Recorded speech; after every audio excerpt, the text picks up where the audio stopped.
तो मोदी योगी का अन्न हमारे पास पहुंचता था, चना पहुंचता था, दाल पहुंचता था, गेहूं पहुंचता था, राशन पहुंचता था।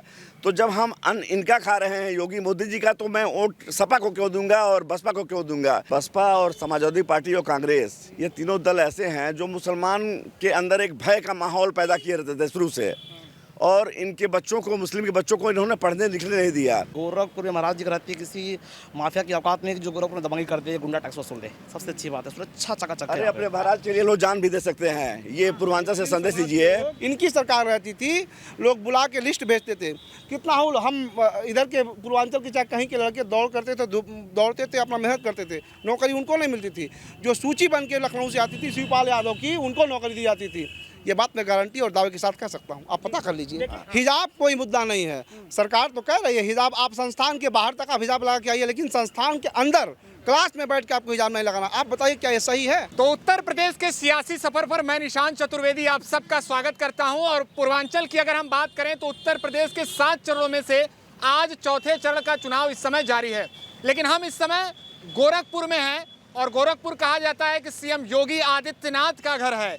और हमारे ठीक पीछे आप मस्जिद देख रहे हैं और मस्जिद के बाहर मौजूद थे कुछ मुसलमान भाई। हमने सोचा कि क्यों ना पूर्वांचल का मिजाज इनसे ही जाना जाए। क्या नाम है भैया? शहंशाह आलम। क्या चल रहा है पूर्वांचल का मिजाज, किसको आप लोग समर्थन करेंगे? पूर्वांचल में तो योगी जी, सबका समर्थन, हम लोग योगी जी को समर्थन कर रहे हैं। और यहाँ का मुसलमान इस बार पूर्ण रूप से योगी आदित्यनाथ जी के साथ है। क्या क्या विकास कार्य यहाँ पर हुए हैं? गोरखपुर की बात कर लें, अन्य आपके आसपास के जनपद की बात कर लें। हम पिपराइच विधानसभा के रहने वाले हैं। हमारे विधानसभा में आयुष विश्वविद्यालय, चीनी मिल, चौड़ी सड़कें, 4 लेन की सड़कें, स्वास्थ्य की सुविधाएं, 24 घंटा बिजली, गैस। आज वो स्थिति है, कभी हम लोग जाते थे कि रात में लाइन लगाते थे 3 बजे भोर में, और आज गैस आपका ख़त्म हुआ, तुरंत जाइए, तुरंत गैस लेके आइए। सुरक्षा है। फ्री में राशन आप लोगों को मिला? फ्री में राशन सबको, लगभग उत्तर प्रदेश में 80% लोगों को फ्री में राशन मिल रहा है, हर गाँव में।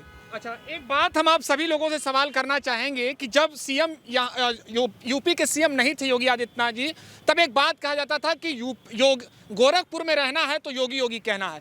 इसका आप लोगों पर क्या प्रभाव रहा? नहीं, हम पहले इस बात का खंडन करेंगे कि ये जो नारा लगा था, कुछ पर्सनल लोगों का, होंगदड़ी टाइप के होते हैं, उनका अपना पर्सनल विचार था। हम गोरखपीठ से भी क्या नाम है आसपास रहते हैं, जुड़े हुए भी हैं। महाराज जी का जो स्नेह है मुस्लिमों के प्रति वो अथाह है। आप अभी कैंपस में चलिए हमारे साथ, आपको 80% मुस्लिम दाढ़ी वाले, टोपी वाले मिलेंगे, जिनका स्नेह महाराज जी का और महंत अवैध जी का हमेशा सर पे रहा है। जी, आपका नाम? अफरोज आलम सिद्दीकी। क्या माहौल चल रहा है? माहौल इस समय भाजपा के पक्ष में चल रहा है। और देखिए हमारे कौम में भी जो लोग क्या नाम है दबे कुचले हैं और जिनका क्या नाम है अभी विकास नहीं हुआ, गरीब तबके के हैं, उनसे हमने पूछा कि क्या नाम है आप लोग वोट किसे देंगे। तो उन्होंने कहा कि महाराज जी ने हमें शौचालय दिया, कोरोना के समय खाने का संकट था, तो मोदी योगी का अन्न हमारे पास पहुंचता था, चना पहुंचता था, दाल पहुंचता था, गेहूं पहुंचता था, राशन पहुंचता था। तो जब हम अन्न इनका खा रहे हैं योगी मोदी जी का, तो मैं वोट सपा को क्यों दूंगा और बसपा को क्यों दूंगा। मैं योगी मोदी को ही वोट दूंगा।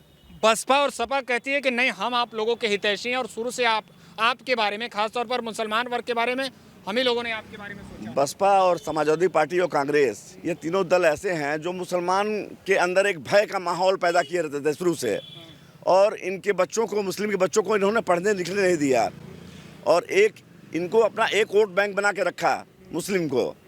इसलिए क्या नाम है ये भ्रम फैलाते रहे भाजपा के प्रति। लेकिन अब भाजपा में जो मुस्लिम लोग हैं देख रहे हैं सारी चीज़ें कि भाजपा हमारा विकास कैसे कर रही है, तो अब इनका वोट बैंक खिसक चुका है। और पिछले बार से ज़्यादा 2022 के चुनाव में इस बार आप देख लीजिएगा, कहीं भी सर्वे होगा, मुसलमान कम से कम 22 से 25% जो है भाजपा के पक्ष में मतदान करेगा। देखिए, बड़ा ऐलान यहाँ पर गोरखपुर से ये कर रहे हैं, और अब तो देखना होगा समय पर, लेकिन ये बड़ा ऐलान कर रहे हैं कि 20 से 25% जो है समर्थन सीधे सीधे होगा। क्या नाम है? सैयद दिलशेर अली।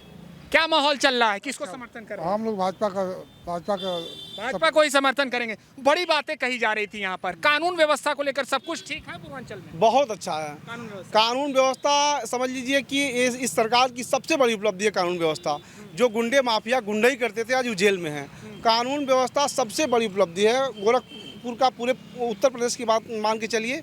जो गुंडे छिनैती डकैती चोरी ठगी बलात्कार करते थे, आज उनकी जगह जेल में है, कोई बाहर नहीं है। सब आम आदमी बहुत ही सुरक्षित है इस सरकार में। बुलडोजर चलने पर तो बड़ी बातें कही गई कि नहीं जो है गलत तरीके से चलाया गया है, सवाल उठाया गया है। बुलडोजर गलत तरीके से नहीं, बुलडोजर गलत लोगों पे चलाया गया है, बुलडोजर सही जगह पे चला है। जो लोग गलत थे उनके ऊपर बुलडोजर चला है।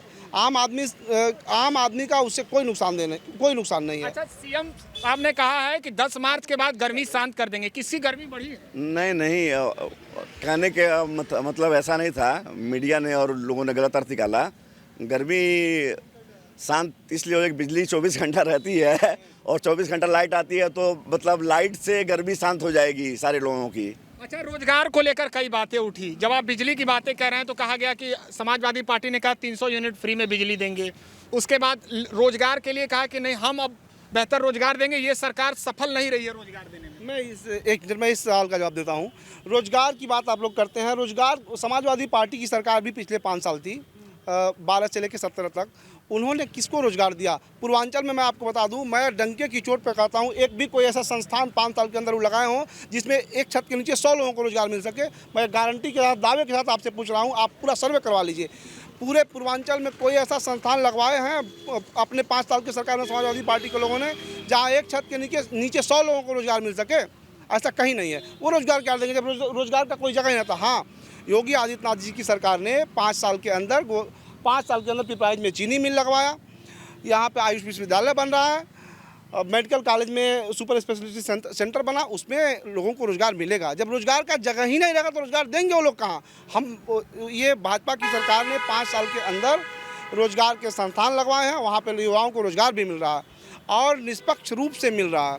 5 साल में पुलिस की लगभग हमको लगता है कि 1 से 1.25 लाख की भर्तियाँ हुई हैं। आप पता कर लीजिए, कोई माई का लाल पैदा नहीं है, कोई ऐसा आपको नौजवान नहीं मिलेगा जो कहेगा हमने किसी को चाय पिलाया और हमको नौकरी मिली है। इनकी सरकार रहती थी, लोग बुला के लिस्ट भेजते थे। कितना हो, हम इधर के पूर्वांचल के चाहे कहीं के लड़के दौड़ते थे, अपना मेहनत करते थे, नौकरी उनको नहीं मिलती थी। जो सूची बन के लखनऊ से आती थी शिवपाल यादव की, उनको नौकरी दी जाती थी। ये बात मैं गारंटी और दावे के साथ कह सकता हूँ, आप पता कर लीजिए। देखिए, कई बातें आप लोगों के अधिकारों के साथ जुड़ी रही, तो उनमें ये भी कहा गया चाहे ट्रिपल तलाक का मुद्दा हो, चाहे अब की बात हो जो कर्नाटक राज्य से हिजाब का मुद्दा हो, उस पर आप लोगों का क्या? देखिए, हिजाब कोई मुद्दा नहीं है। सरकार तो कह रही है हिजाब आप संस्थान के बाहर तक आप हिजाब लगा के आइए, लेकिन संस्थान के अंदर क्लास में बैठ के आपको हिजाब नहीं लगाना। आप बताइए क्या ये सही है? ड्रेस कोड यानी आप मान रहे हैं? सही मान रहा हूँ, एकदम 100% ड्रेस कोड होना चाहिए। मैं इस बात को मान रहा हूँ। नहीं, ड्रेस कोड होना चाहिए। स्कूल में बच्चा पढ़ने जा रहा है, वहाँ हिजाब की क्या जरूरत है? बच्चों के बीच में ड्रेस कोड एक महत्वपूर्ण है। आप बाहर स्वतंत्र हैं कि आप कहीं भी हिजाब लगाइए बाहर जाती है तो, लेकिन जो स्कूल है या तो फिर जो नौकरी की संस्था है, वहाँ जो ड्रेस कोड होता है उसका पालन कीजिए। सारे लोग समान हैं। आप क्या सोचते हैं, क्या चल रहा है आपके दिमाग में? कैसे, किसको वोट करेंगे? सर, मैं पहले कहना चाहूँगा कि मैं गोरखपुर से हूँ, मुख्यमंत्री के शहर से हूँ और हम लोग बहुत पसंद करते हैं मुख्यमंत्री जी को। और यहाँ के आसपास के लोग पसंद क्यों करते हैं? वजह यह है कि ये हम लोगों को बहुत देख रेख करते हैं। कोई तकलीफें होती हैं हम लोग वहाँ जाते हैं, हम लोग सुनते हैं। कोई भी माफिया दबंग गोरखपुर में दबंगी करने की हिम्मत नहीं रखता है, यानी अपनी क्योंकि महाराज जी लेकर जाते हैं तो महाराज जी सुनते हैं। एकदम क्या है कि गोरखपुर में महाराज जी रहती है, किसी माफिया की औकात नहीं जो गोरखपुर में दबंगी कर दे, गुंडा टैक्स वसूल दे। सबसे अच्छी बात है, सुरक्षा चकाचक। अरे अपने महाराज के लिए लोग जान भी दे सकते हैं। ये पूर्वांचल से संदेश दीजिए और आपके चैनल के माध्यम से एक संदेश देना चाहेंगे भटट से कि जैसे गुजरात ने एक सीएम को एक यशस्वी प्रधानमंत्री बनाया था, वैसे ही आने वाले समय में हमारे महाराज जी विश्व में सबसे लोकप्रिय प्रधानमंत्री बनेंगे आज तक के। देखिए, ये बड़ी बात यहाँ से कह रहे हैं कि केंद्रीय नेतृत्व में भी ये भेजना चाह रहे हैं। देखिए, इनकी जो उम्मीदें हैं, इन्होंने बड़ी बात कह दी कि अब तो महाराज जी को ये देश के प्रधानमंत्री के भी रूप में जी हम गोरखपुर के वासी, गोरखपुर के मुसलमान, पूर्वांचल के मुसलमान योगी आदित्यनाथ जी को भविष्य में भारत का प्रधानमंत्री बनते हुए देखना चाहते हैं। बेहतर विकास हुआ है यहाँ पर, आप मान रहे हैं? 100% चकाचक, इसमें कोई कमी नहीं है। क्या नाम है भैया? सब कुछ ठीक ठाक? जी एकदम। किसको समर्थन होगा? बड़ा मुस्कुरा रहे हैं आप। योगी आदित्यनाथ जी। योगी आदित्यनाथ। आप भी आगे आ जाइए, अपनी बातों को रखिए। देखिए, क्या मिजाज चल रहा है ये तो हमारा सवाल हो गया, लेकिन कहा जाता था कि आप लोगों के अधिकार को दबाया गया इस शासन में। विपक्ष का बड़ा आरोप है, इसमें ऐसा कुछ नहीं है। स्वतंत्र रूप से जी रहे हैं आपका अधिकार सब? एकदम कोई दिक्कत परेशानी नहीं? कोई दिक्कत परेशानी नहीं। यूपी में रहना है तो योगी योगी कहना है, इस बात का क्या मतलब? ये तो कुछ लोगों का अफवाह है। ये अफवाह है। जी महाराज जी के जो मठ है उसमें आप लोगों की गुहार सुनी जाती है? एकदम कोई दिक्कत नहीं। नहीं, एकदम। तो ये था गोरखपुर के मुसलमानों का मिजाज, जिनका कहना है कि नहीं, जो विकास करेगा, जो काम करेगा, उनको उनका समर्थन होगा। फिर होगी आपसे मुलाकात। नमस्कार।